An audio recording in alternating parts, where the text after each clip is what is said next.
Episode 5 Bhagat Singh की गिरफ्तारी। सरकार भगत सिंह की प्रत्येक गतिविधि पर नजर रखे हुए थी, किंतु उसे कोई बहाना ही नहीं मिल रहा था कि उन्हें गिरफ्तार कर सके। उसे यह बहाना 1927 के दशहरे के दिन मिल गया। भगत सिंह उस समय तितली बाग से लौट रहे थे।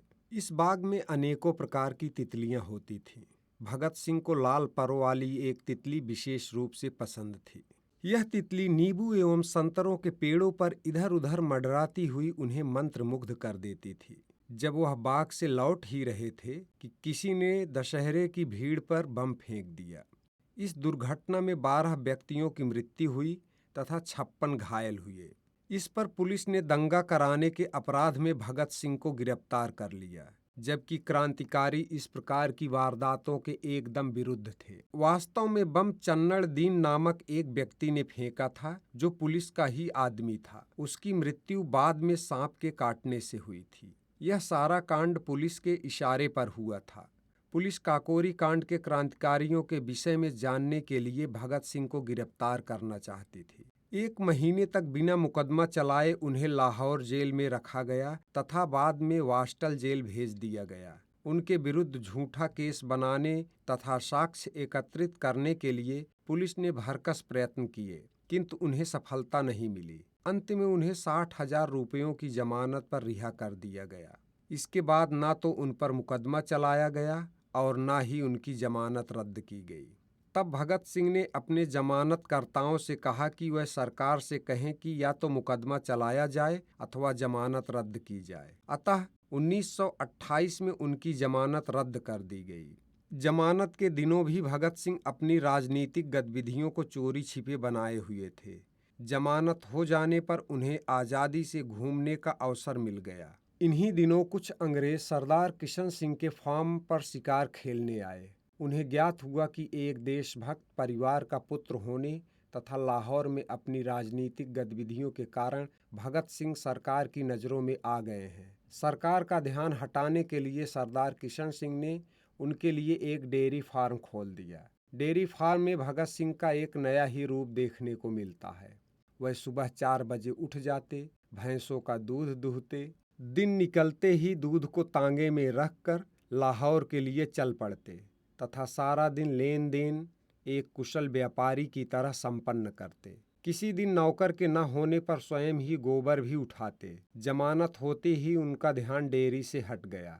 ग्राहकों के पास समय से दूध न पहुंचने पर अंततः डेयरी को बंद कर देना पड़ा। भला कहाँ भारत माँ का एक सच्चा सपूत क्रांतिकारी और कहाँ डेयरी का व्यवसाय। जमानत के दिनों में भी डेयरी रात में इसी प्रकार की राजनीतिक गतिविधियों का केंद्र बन जाती थी। क्रांतिकारियों का दिल्ली सम्मेलन। देश भर के क्रांतिकारियों ने जुलाई 1928 में दल को पुनः संगठित करने के लिए एक सम्मेलन बुलाने का निश्चय किया। अतः सम्मेलन इसी वर्ष अगस्त या सितंबर में फिरोज शाह के किले के खंडहर में हुआ। इस सम्मेलन में उत्तर प्रदेश, पंजाब, राजस्थान, बिहार इन 4 राज्यों के क्रांतिकारियों ने भाग लिया था। भगत सिंह, सुखदेव, यशपाल, राजगुरु, महावीर सिंह, विजय कुमार सिन्हा, सुरेंद्र पांडे, भगवती चरण, ब्रह्मदत्त, जतीन्द्र नाथ दास, शार्दुल सिंह तथा मोहन सिंह जौस जैसे प्रसिद्ध क्रांतिकारी इसमें उपस्थित थे। कुछ 60 क्रांतिकारियों ने इसमें भाग लिया, जिनमें 5 महिलाएं भी थीं। भगत सिंह इस सम्मेलन के मंत्री थे। बैठक रात में हुई। चंद्रशेखर आजाद इस मीटिंग में नहीं आए थे। भगत सिंह और शिव वर्मा उनसे पहले ही मिल चुके थे। उन्होंने आश्वासन दे दिया था कि इस बैठक में बहुमत से जो भी निर्णय होगा वह उन्हें मान्य होगा। बंगाल के क्रांतिकारियों को भी इसमें बुलाने के लिए शिव वर्मा गए थे, किंतु उनका रुख सहयोग देने का ना रहा। उन्होंने सशर्त इसमें आना चाहा। उनकी पहली शर्त यह थी कि सभी प्रांतों के क्रांतिकारी अनुशीलन दल के नेता के अनुशासन में रहेंगे। दूसरी शर्त के अनुसार अभी केवल सदस्यों की भर्ती तथा रुपया एवं हथियार ही जमा करने का काम करना था। किंतु क्रांतिकारियों का यह नया संगठन दल में व्यक्तिगत तानाशाही के सर्वथा विरुद्ध था। अतः इस प्रकार के तानाशाही नेताओं को इस सम्मेलन से दूर ही रखा गया। इस बैठक में क्रांति के पश्चात देश के लिए समाजवादी सिद्धांतों को स्वीकार किया गया। भगत सिंह के परामर्श पर हिंदुस्तान रिपब्लिकन एसोसिएशन का नाम बदलकर हिंदुस्तान सोशलिस्ट रिपब्लिकन एसोसिएशन रख दिया गया। इसी के अधीन एक नए खेल की स्थापना की गई, जिसका नाम Hindustan socialist Republican association army रखा गया। चंद्रशेखर आजाद इसके कमांडर इन चीफ चुने गए। एक अखिल भारतीय केंद्रीय कार्यकारिणी बनाई गई। भगत सिंह, सुखदेव, विजय कुमार सिन्हा, जतीन्द्र नाथ, चंद्रशेखर तथा कुंदन लाल इसमें शामिल किए गए। किसी भी कार्य पर केंद्रीय कार्यकारिणी की ही सर्वप्रथम विचार करेगी, ऐसा निर्णय लिया गया। सभी प्रांतों के क्रांतिकारियों से संबंध बनाए रखने के लिए एक अन्य प्रांतीय समिति भी बनाई गई। इसका उत्तरदायित्व भगत सिंह तथा विजय कुमार सिन्हा को सौंपा गया। सुखदेव को पंजाब का, शिव वर्मा को संयुक्त प्रांत यानी उत्तर प्रदेश का, कुंदन लाल को राजस्थान का तथा फणींद्र नाथ को बिहार का संगठनकर्ता बनाया गया। हथियारों एवं कोष को केंद्रीय कार्यकारिणी की अधिकार में रखा गया। तय किया गया कि जिस प्रांत में आवश्यकता पड़ने पर हथियार भेजे जाएं, कार्य हो जाने पर हथियारों को पुनः केंद्रीय समिति को ही लौटा दिया जाए। इसके साथ ही निम्नलिखित निर्णय लिए गए।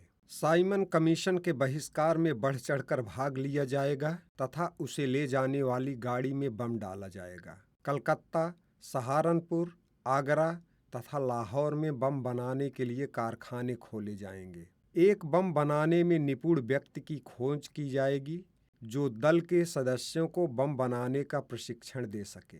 काकोरी कांड का भेद खोलने वालों की हत्या की जाएगी तथा योगेश चंद्र चटर्जी को जेल से छुड़ाया जाएगा। धन एकत्रित करने के लिए डाके डाले जाएं, जहां तक संभव हो सरकारी खजाने ही लूटे जाएं।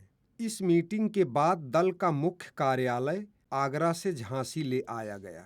काकोरी कांड के बाद भी यह कार्यालय इसी स्थान पर स्थित था। इस बैठक के बाद भगत सिंह अपने साथियों सहित भटिंडा होते हुए पंजाब के लिए चल पड़े। पुलिस जगह जगह पर सादे कपड़ों में क्रांतिकारियों की खोज कर रही थी। दिल्ली में उन्होंने पंजाब पुलिस के सिपाही के कपड़े पहन लिए। उनका एक साथी आगे और एक पीछे इस प्रकार चल रहा था मानो वह उन दोनों को अपने साथ ले जा रहे हों। वह भटिंडा जाने वाली गाड़ी में बैठ गए। गाड़ी चलने में अभी 10 मिनट की ही देरी थी कि एक थानेदार आ गया और उनसे पूछने लगा, आप कहाँ जा रहे हैं? फिरोजपुर, भगत सिंह ने उत्तर दिया। थाना कौन सा है? निहाल सिंह वाला। तुम्हारी पेटी का नंबर क्या है? देखिए 234050। रेलवे पास। मेरा साथी उसे बदलवाने के लिए गया है। आपका नाम? करतार सिंह। तुम आए किस काम के लिए थे? कैदियों को छोड़ने के लिए। थानेदार को भगत सिंह की बातों पर विश्वास नहीं आया, अतः वह पता करने के लिए टिकट घर पहुंचा, यह जानने के लिए कि क्या वास्तव में किसी पंजाब पुलिस वाले का पास बदला गया है। उसके जाते ही भगत सिंह ने शौचालय में घुसकर पुलिस वर्दी उतारकर साधु का वेश बना लिया तथा हाथ में गीता लेकर दूसरे डिब्बे में बैठ गए। गाड़ी चल पड़ी। अगले स्टेशन में वही थानेदार गाड़ी रुकने पर हर डिब्बे को बड़ी सावधानी से देख रहा था, किंतु वह उन्हें पहचान नहीं सका। सौभाग्य से वह सकुशल भटिंडा पहुंच गए। आगे की कहानी जानने के लिए देखिए अगला एपिसोड।